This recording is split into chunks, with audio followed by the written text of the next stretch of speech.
околоочен, който е на цели пластири. Всичко казахме на чиста кожа. Примерно решите да си правите само околоочния вкъщи. Почиствате кожата и оттам насетне започвате грижата за околоочния. В момента кожата е чиста, измита. Продуктът е уникален. Казвам ви го от личен опит. Това са 100 пластира, които са страшно напоени. Когато вие си ги ползвате само ви за индивидуална грижа, този пластир, който е използван в момента, аз ще ви покажа. Вие може да си го сложите пак в кутийката, защото тази кутийка е много напоена с стягащия продукт. Това може да си го слагате у дома. Да се ориентирам. Да си го слагате у дома. Аз примерно какво правя?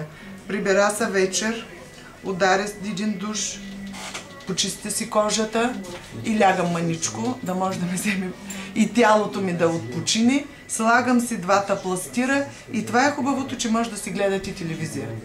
Слагате една възглавница на футьола, брадичката да е високо, да е повдигната и точно там си гледате телевизия, без да правите излишни бръчки.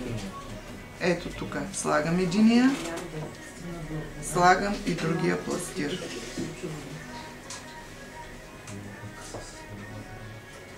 Това може би и след работа с компютъра, продължителна работа. Особено за хора. Ще бъде отморяващо. Ма вие знаете ли аз... Да. Често като се върне човек много уморен.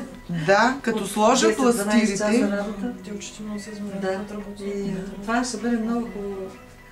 Сложа пластирите и усещам как започва да ми...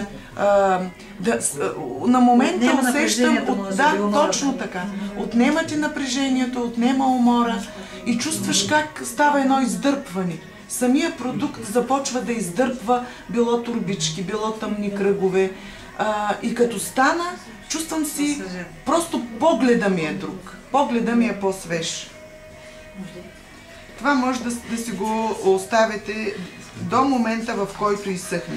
И ви казах, ако вие си ги ползвате, аз тук не мога да си позволя. Аз директно ги изхвърлям в кошчето. Обаче, ако вие си ги ползвате тези пластири, примерно това струва 37 лева ли беше? Да, без 20 стотинки. Тези 37 лева ми може да карате цяла година с него, тъй като е много навлажнен и много хубав продукт.